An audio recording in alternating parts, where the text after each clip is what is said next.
So now let's start with our exercise 4.3 but उसके लिए हमें दो कंसेप्ट पढ़ने पड़ेंगे, मैक्सिमा एंड मिनिमा। ठीक है, for this let's take an example. ये कर्व है, ठीक है, ये हमारा y एक्सिस, ये x एक्सिस। ये कर्व की जो इक्वेशन रहेगी y is equal to function of x इस फॉर्मेट में रहेगी, राइट। अब यहाँ पे इस कर्व में इस पॉइंट पे एफ ऑफ एक्स की वैल्यू लोएस्ट आएगी, मतलब मिनिमम वैल्यू आएगी। तो ये जो पॉइंट की वैल्यू आएगी ना, वो हमारी है मिनिमम वैल्यू। ठीक है, इस पॉइंट पे जो हमारे एक्स और वाई कोऑर्डिनेट्स है वो क्या है, मिनिमम।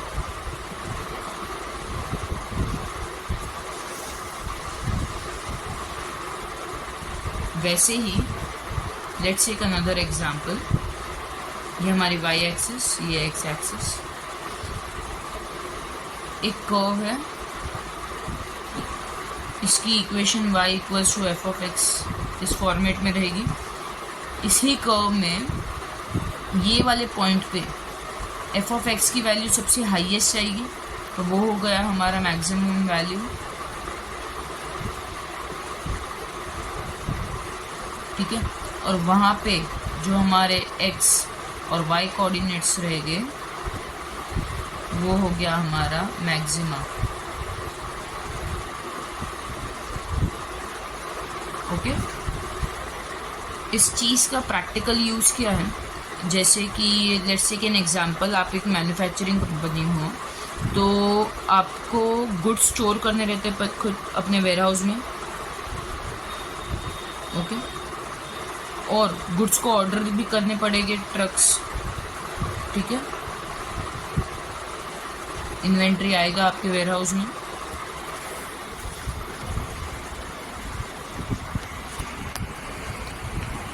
ठीक है, तो अगर आपको ईयरली रिक्वायरमेंट गुड्स की एग्जांपल, ईयरली रिक्वायरमेंट आपकी है 10K यूनिट्स। ठीक है, अगर आप वेयरहाउस की कैपेसिटी 2500 यूनिट्स की रखोगे तो आपको साल में कितने ऑर्डर्स करने पड़ेंगे, 4 ऑर्डर्स। ठीक है, तो अगर 2500 यूनिट्स ही कैपेसिटी रखोगे तो आपका carrying cost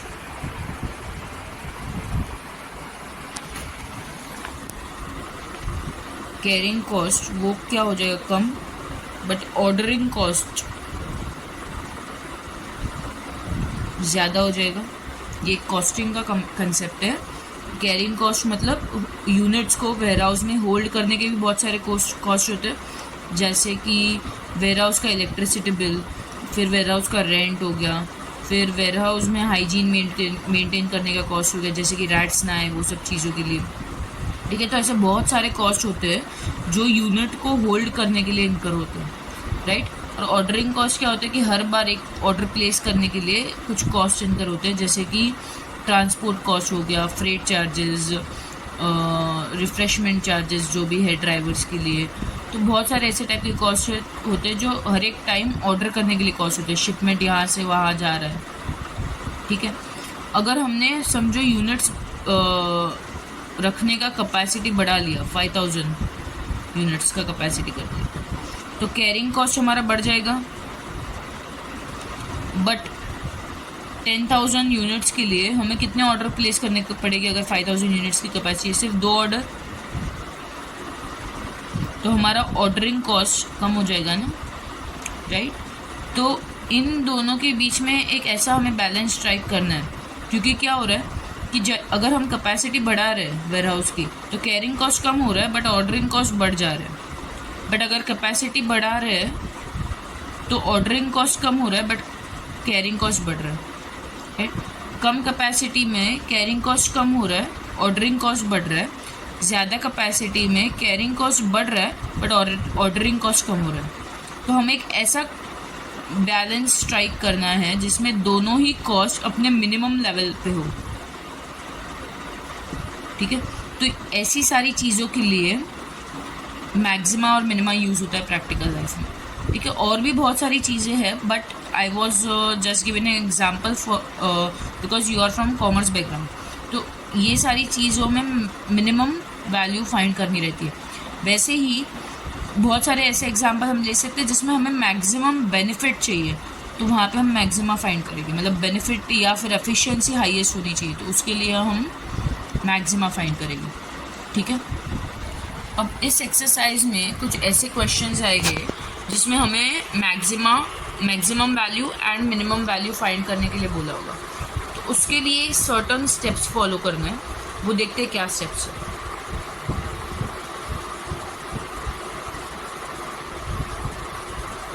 steps to find maximum and minimum value.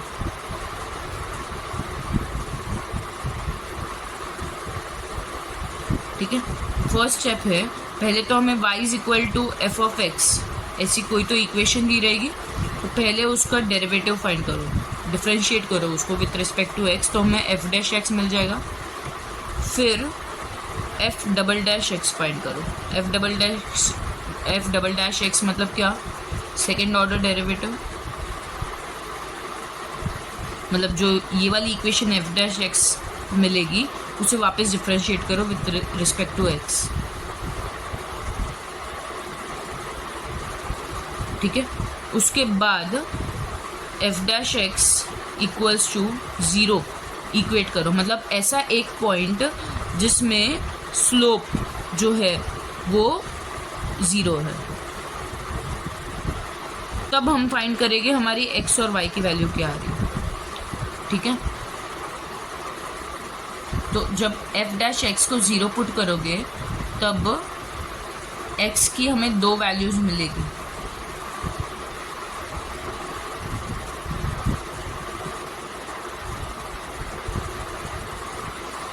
इसका मतलब क्या है कि लेट्स टेक एन एग्जांपल,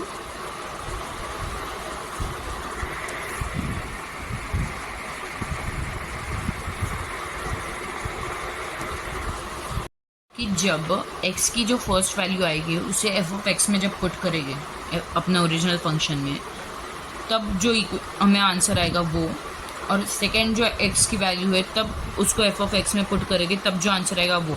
तो इसमें से ये दोनों ही एक्सट्रीम वैल्यूज़ है, तो कौन सा मैक्सिमम है और कौन सा मिनिमम है ये मालूम करने के लिए हमारे पास कोई तरीका ही नहीं है ना।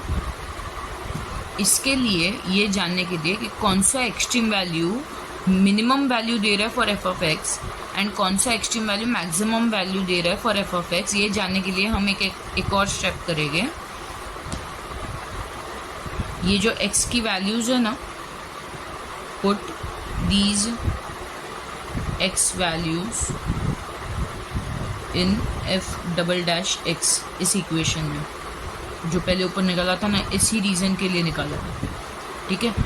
फिर if F double dash x, फिर एक एफ डबल डैश एक्स की न्यूमेरिकल वैल्यू आ जाएगी, अगर ग्रेटर देन 0 आया तो x was acting as x जो हम लोग ने डाला था ना F double dash x equation में, तो वो जो x है ना इज़ मिनिमम वैल्यू।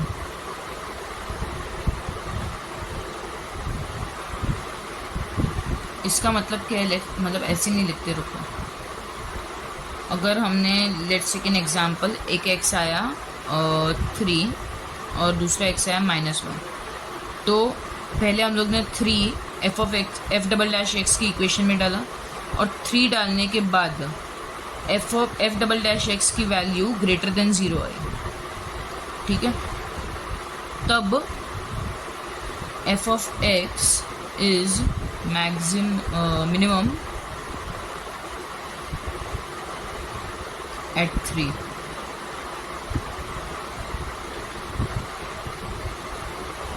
ठीक है। फिर जब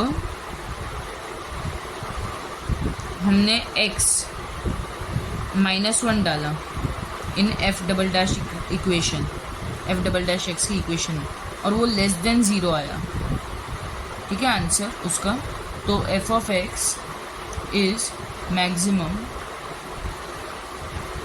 एट -1, जब ग्रेटर देन ज़ीरो आ रहा है एफ डबल डैश एक्स की वैल्यू पुट करने के बाद, तो f of x is minimum. Greater than zero आ रहा है तो मिनिमम, लेस देन ज़ीरो आ रहा है तो मैक्सिमम। ये थोड़ा कुछ उल्टा नहीं लग रहा? मतलब अगर ग्रेटर देन ज़ीरो आना है, ग्रेटर देन ज़ीरो आ रहा है तो मिनिमम क्यों, एंड लेस देन ज़ीरो आ रहा है तो मैक्सिमम क्यों? इसके लिए एक कंसेप्ट पढ़ेंगे। पहले इतना कॉपी कर लो। अब we know that F dash x है वो हमारा क्या है, D Y by D X, वो हमारा क्या है, slope, right. But F double dash x क्या है, कर्व के उसमें यही चीज़ का वापस डेरिवेटिव। तो जो स्लोप है उसका रेट ऑफ चेंज हमें एफ डबल डैश एक्स मिल रहा है, ठीक है। मतलब एक एग्जांपल देखते हैं, एक्सेलरेशन।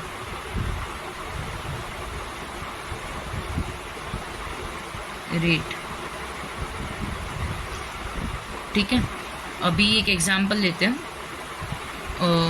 लाइव एग्जांपल लेते हैं। जैसे कि आप अगर टू व्हीलर चला रहे हो, ठीक है, तो आपने अपनी स्पीड एकदम नॉर्मल रखी है, एकदम कांस्टेंट स्पीड पे आप चल रहे हो, ठीक है। अगर f double dash x greater than zero है, मतलब पॉजिटिव स्लोप है, पॉजिटिव स्लोप मतलब अपवर्ड डायरेक्शन। तो अगर ग्रेटर देन ज़ीरो आ रहा है मतलब हम पॉजिटिव स्लोप ही मेंटेन कर रहे हैं, ठीक है। बट अगर ऐसा कर्व है और ग्रेटर देन ज़ीरो आ रहा है मतलब हम फट से डायरेक्शन चेंज कर रहे हैं, नेगेटिव स्लोप था स्लोप जो था उसे हम पॉजिटिव बना रहे हैं, राइट। तो ये जो पॉइंट पे हमने एफ डबल डैश एक्स को ग्रेटर देन ज़ीरो कर दिया, मतलब हमने एक्सेलरेशन बढ़ा दिया, तो उस पॉइंट, वो जो पॉइंट होगा हमारा क्या हो गया, मिनिमम वैल्यू,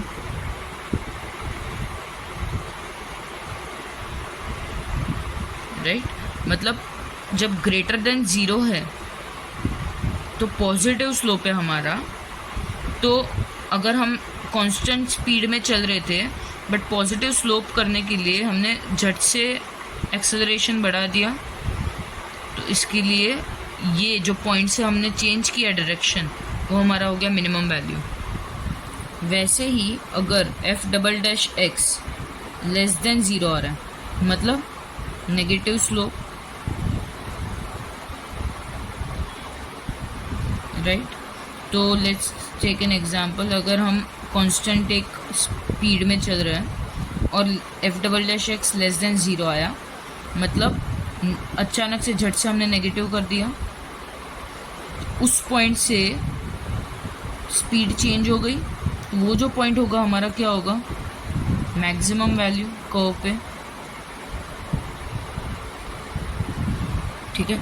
और अगर इस एग्जांपल में डाउट हो तो वापस मुझे क्लास में पूछना। और एक एग्जांपल लेते हैं इसी चीज़ को समझने के लिए। अब ये हमारा कर्व है, ठीक है। अगर f double dash x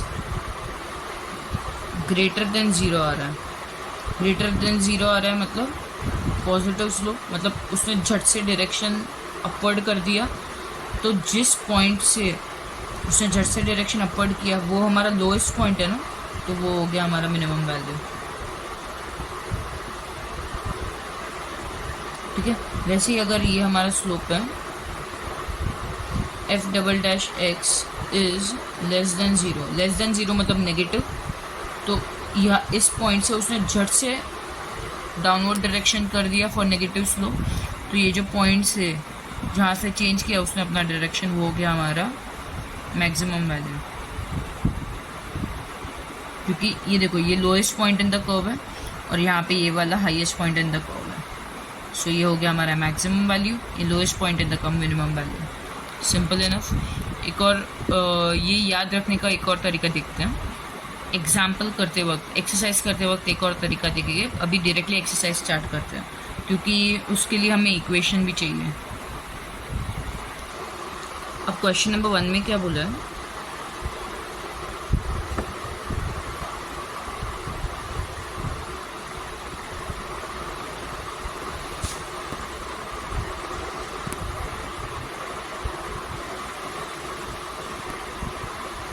determine the maximum and minimum values of the following functions.